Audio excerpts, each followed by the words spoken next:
Hello दोस्तों, नमस्कार। स्वागत है आप सभी का हमारे यूट्यूब चैनल रेलवे ब्लॉगर में। दोस्तों, अभी बहुत बड़ी खुशखबरी आई है रेलवे बोर्ड की तरफ से कि रेलवे ने आज दिनांक 12/12/2025 को लेवल 1 की जो वैकेंसी है उसके रिगार्डिंग नोटिस जारी किया है, जिसमें हम लोग देखेंगे कि 2025 में रेलवे ने ग्रुप डी की यानी लेवल 1 की कितनी वैकेंसी दिया है उसके बारे में हम लोग पढ़ेंगे और इसमें क्या क्या डिटेल दिया गया है उसके बारे में चलिए जानते हैं। दोस्तों, अभी रेलवे बोर्ड की तरफ से नोटिस जारी किया गया है, जिसमें दिया गया है approved vacancy of level 1 category for the notification इन 2025 में रेलवे का लेवल 1 का कितना वैकेंसी अप्रूव किया गया है उसके रिगार्डिंग हम लोग बात करेंगे। इसमें दिया गया है, इसमें पढ़ेंगे दोस्तों कि the competent authority has approved the issue centralise employment notification for 22,000 यानी 22,000 वैकेंसी दिया गया है, जो 11 कैटेगरी में नीचे दिया गया है, जो लेवल 1 के लिए 2025 में दिया जाएगा। दोस्तों, इसमें हम देखेंगे कि विभिन्न डिपार्टमेंट के में अलग अलग नंबर ऑफ़ वैकेंसी है, उसके बारे में हम लोग जानते हैं। देखिए दोस्तों, ट्रैक मशीन के लिए टोटल वैकेंसी इंजीनियरिंग डिपार्टमेंट में कितना दिया है 600। असिस्टेंट ब्रिज के लिए कितना वैकेंसी है दोस्तों, तो 600। उसके बाद ट्रैक मेंटेनर के लिए कितना है 11,000, सबसे ज़्यादा ट्रैक मेंटेनर का वैकेंसी है दोस्तों।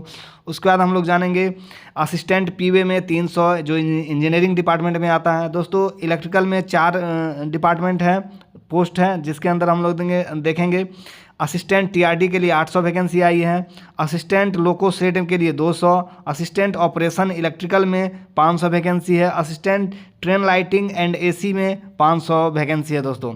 असिस्टेंट सीएनडब्ल्यू में आया है, मैकेनिकल के अंदर आता है, 1000 वैकेंसी है, और पॉइंट्समैन बी के लिए 5,000 वैकेंसी है, जो ऑपरेटिंग डिपार्टमेंट में आता है, जिसको ट्रैफिक भी बोलते हैं। उसके बाद अंतिम है दोस्तों SNT department, signal and telecom, उसमें 1,500 वैकेंसी आई है दोस्तों। टोटल वैकेंसी हो गया दोस्तों 22,000। आगे पढ़ते हैं क्या क्या दिया गया है, कितना दिनों में इसका नोटिस आएगा, उसके रिगार्डिंग हम लोग बात करते हैं।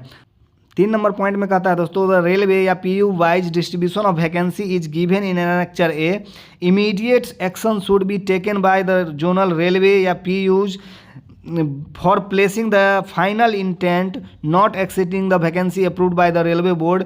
जितना रेलवे बोर्ड ने वैकेंसी अप्रूव किया उससे ज़्यादा नहीं होना चाहिए। in OIRMS within a period of 1 week in consulting with chairman RRB Bengaluru while placing the final intent, railway या PUs should ensure the prescribed reservation norms for the SC, ST, OBC and EWC etc। दोस्तों, 1 सप्ताह के अंदर RRB Bengaluru से consult करके 1 सप्ताह के अंदर फाइनल इस वैकेंसी को प्लेस करने के लिए बात कही गई है दोस्तों। आगे चलते हैं दोस्तों कि किस जोन में कितना वैकेंसी आ रहा है उसका भी हम लोग देखेंगे। अभी आगे बात करते हैं हम दोस्तों कि किस जोन में कितना वैकेंसी दिया गया है उसके रिगार्डिंग बात करते हैं। सबसे ज़्यादा वैकेंसी दिया गया है दोस्तों एनआर में, नॉर्दर्न रेलवे में, जिसमें 3,537 वैकेंसी है, और उसके बाद है डब्ल्यूआर में, उसमें है 3,148 वैकेंसी आई है दोस्तों। उसके बाद है सेंट्रल रेलवे में सीआर में 1,979 वैकेंसी आई है इसमें।